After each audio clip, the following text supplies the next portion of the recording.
Yo, what is up, guys? It's me, Jose Pop 24. How you guys doing today?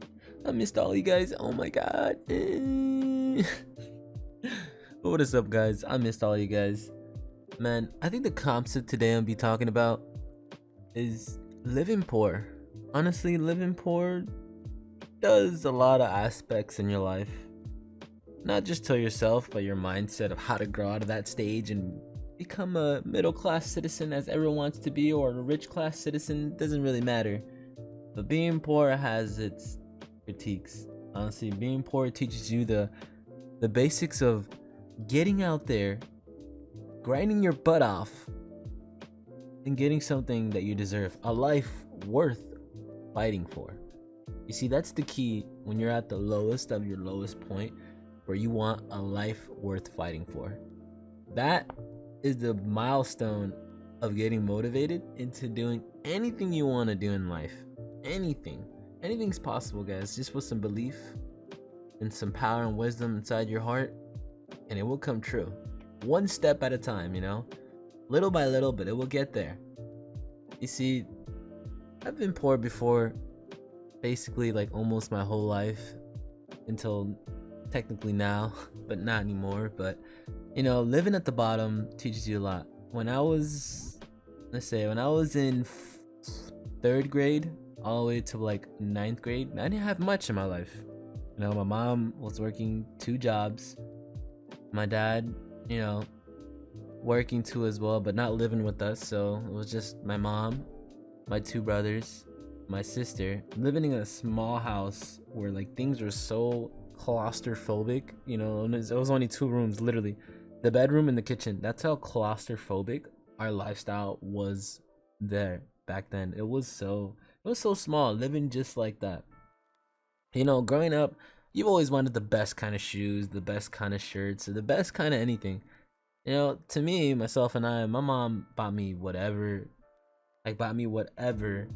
like she think it was the best for me. Like technically, clothes. Oh, you need clothes? Oh no, I know a cheap store right here that sells clothes. You know what?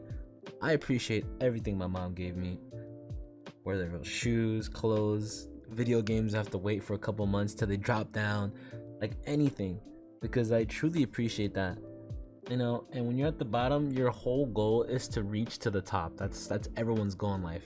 Whenever you're like level 1 and you want to continue on and go all the way to level 10 and become like the most alpha male beast, nah, but just becoming a beast in general, that's something worth deserving. And that's the most important thing to think about every single time. So there's a time where, my mom couldn't buy me these clothes, and I had to wear basically the same clothes for like almost 6 years of my life. I remember I only had literally like 10 pairs of shirts, 6 pants, that's it, and like 2 pairs of shoes that only would last like for like 4 or 5 years until you have to get new ones. So I remember always walking around my house always wearing sandals. And I remember I asked my mom, how come we don't have a lot of money in our life? And she told me this is important, because when you're at the bottom, it feels so much better, but you know what it takes to be on the top. So when she taught me this, like the most important thing. She said, when you're struggling a lot and don't have a lot, you tend to become more happy because you have a well-balanced family that is going to push you to reach the top. Because when you have something that's motivating you and you're at the bottom, that's your ticket saying, I need to do better, and I need to get something better to provide better for my family and for myself as well. I remember my mom telling me her biggest goal as living at the bottom is getting her own house and becoming that middle class citizen and living the perfect lifestyle. Because I've getting, we lived through heavy times, we lived through food stamps, we lived through everything. Probably welfare checks too as well, and things become so hard sometimes.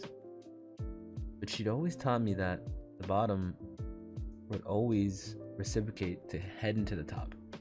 Because believe it or not, find someone at the moment that is working super hard in life and is in wanting to get something better. Mainly everyone, right? It's everyone. But let me continue the story. But anyways, when she told me that, and she answered my question, how come we don't have enough money to get certain things? And I told her that when you have a dream, she said, when you have a dream, you want to accomplish the things that matter the most to you. Afterwards, you can accomplish anything else. Because she said the most important person to always invest in is in yourself, and afterwards, yourself would automatically gravitate to the passion, the willpower, and the work ethic that you're trying to achieve. And for her was to get a house for her family, and thankfully she did. You know, it took me almost, let's say, 16 years of my life to finally get my own room. When I was like 17ish, yeah, 16, I finally got my own room. I've never had my own room ever in my life. Never had my own comfort zone, my own place, my own everything to live in. And I'm thankful for her every single time, because she said when you're struggling, that's when the process starts to become better. When you're hurting so much, that's when things are climbing every single time. She said your mind and your emotions are two different things. You let your emotion attack your mind, you're never going to get to the thing you want to go to. So never let your mind or emotions attack you, because it will drown you to the bottom. It will not make you who you are and who you stand for as a person, even the moment you talk. Because believe it or not, we all talk. Anyone can talk a talk, but if you're talking so much, show the actions that you do improve. That's what makes you the greatest type of hero in lifetime, even in general. Because no matter what, struggling is the way of saying, I'm never going to be at the bottom, or I'm never going to be poor. I'm going to go to the top regardless. Remember that, guys. If you're struggling right now, whatever it is, being poor, being hurt, anything, just know that's the process that is telling you that you're going to get better and you're going to become stronger with what you were yesterday for today. Don't give up, guys. Don't ever give up. I love telling these little mini stories because it motivates me, just like my mom. My mom is the biggest inspiration to me, and even my family members. I see them and it gives me courage to do better. So until then, this will say Pop 24. Hope everyone's having a good day, good time, good night, depending where you are, guys. I love all you guys, and I'll see y'all, homies. Peace out.